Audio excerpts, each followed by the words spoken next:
पिछले वीडियोस में हमने मिश्रण और मिश्रण के प्रकार के बारे में पढ़ा। आज का हमारा टॉपिक है मिश्रण के घटकों का पृथक्करण हम किस प्रकार करते हैं। आइए देखते हैं। बच्चों, हमें पता है कि प्राकृतिक पदार्थ रासायनिक रूप से शुद्ध नहीं होते हैं, वे मिश्रण के रूप में होते हैं। मिश्रण के घटकों को पृथक करने के लिए हम कई विधियों का उपयोग करते हैं। घरों में हम जो साधारण विधियां इस्तेमाल करते हैं वो हैं चुनना, जैसे चावल दाल से कंकड़ पत्थर अलग करना, छानना, जैसे आटे को छानना, या चाय पत्ती को चाय से अलग करना। इसके अलावा अन्य विधि है निथारना, डिकेंटेशन। इसमें हम चावल और दाल को धोकर इसमें से मिट्टी के कण और हल्की अशुद्धियों को अलग करते हैं। फटकना या पुनना, इसमें हम वायु की गति से हल्के पदार्थों को अनाजों से अलग करते हैं। कई मिश्रणों के घटकों को अलग करने के लिए हमें विशेष विधियां अपनानी पड़ती हैं। वे हैं जैसे वाष्पीकरण, अपकेंद्रण और पृथक्करण की विधि। वाष्पीकरण विधि, सबसे पहले जान लेते हैं कि वाष्पीकरण क्या होता है। क्वथनांक या बॉइलिंग पॉइंट से कम तापमान पर द्रव के वाष्प में परिवर्तित होने की प्रक्रिया को वाष्पीकरण कहते हैं। सामान्य तौर पर हम वाष्पन देखते हैं जैसे प्रेस करती बार, गर्म चाय की प्याली में, जल के उबलने पर, प्रेशर कुकर की सीटी में। वाष्पीकरण के लिए द्रव को ऊष्मा अर्थात हीट की आवश्यकता होती है, जिसमें द्रव वाष्प में परिवर्तित हो जाते हैं। अलग अलग द्रव अलग अलग तापमान पर वाष्पित होते हैं। वाष्पीकरण द्वारा हम मिश्रण के दो पदार्थों में से एक पदार्थ को वाष्पीकृत करके अलग कर लेते हैं, जैसे समुद्री जल से नमक। आइए क्रियाकलाप के माध्यम से नीले रंग की स्याही में से नीले रंग के घटक को किस तरह से पृथक कर सकते हैं। आधा बीकर जल लें, बीकर के मुख पर वॉच ग्लास रखें, कुछ बूंद स्याही वॉच ग्लास पर डाल दें। अब बीकर को गर्म करना शुरू करें। हम स्याही को प्रत्यक्ष रूप से गर्म नहीं करना चाहते क्योंकि इससे वह जल जाती है। आप देखेंगे कि वॉच ग्लास से वाष्पीकरण हो रहा है।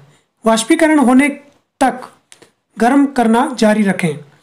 जब वॉच ग्लास पर कोई परिवर्तन नहीं दिखता है तब हम उसे गर्म करना बंद कर देते हैं, अर्थात पूरा जल वाष्पीकृत हो चुका है। अब इसके बाद हम पाते हैं कि स्याही जल में रंग का एक मिश्रण है। इस तरह से हम विलायक से विलेय पदार्थ को वाष्पीकरण की विधि के द्वारा पृथक कर सकते हैं। नेक्स्ट है अपकेंद्रीकरण विधि। इस विधि में जब किसी मिश्रण को तेजी से घुमाया जाता है तो इसके बाहरी कण नीचे की तरफ दबाव डालते हैं तथा हल्के कण ऊपर ही रह जाते हैं, जिससे हम इन्हें अलग कर देते हैं।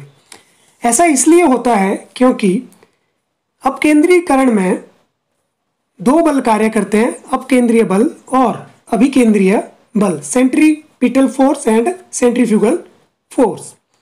किसी वृत्तीय पथ पर जब वस्तु घूमती है तो उसके ऊपर एक बल केंद्र की तरफ लगता है, उसे अभिकेंद्रक बल कहते हैं, तथा दूसरा बल बाहर की तरफ लगता है जो कि आभासी बल होता है, उसे अपकेंद्रक बल कहते हैं। इसको साधारण क्रियाकलाप से समझते हैं। एक गिलास लेंगे हम, इसमें जल लिया हुआ है और इस कटोरी में मैंने थोड़ा सा चॉक पाउडर लिया हुआ है और ये एक स्टीयरिंग रॉड है। इससे हम इसको शेक करेंगे, मिश्रण बनाएंगे। चॉक पाउडर को हमने गिलास में डाल दिया और ये चॉक पाउडर और जल का मिश्रण बन जाएगा। मैंने इसको घोल लिया है और ये एक मिश्रण तैयार कर लिया है। अब हम इसमें समझेंगे कि किस तरह से अभिकेंद्रक बल और अपकेंद्रक बल लगेगा। देखो सेंटर की तरफ को जहाँ को भारी पार्टिकल रोटेट कर रहे हैं तो वो सेंटर की तरफ जा रहे हैं, मतलब अभिकेंद्रक बल लग रहा है। और ऊपर पानी का जो वर्ल बन रहा है, जब तक वृत्तीय गति है जल की, ऊपर पानी का वर्ल बन रहा है, वो एक अपकेंद्रक बल वहाँ पर लग रहा है। तो इसी तरह से दूध से क्रीम को अलग किया जाता है और दही से मक्खन को तैयार किया जाता है। आप देख सकते हैं इसमें कि सेंटर की तरफ को सारे भारी कण जा रहे हैं।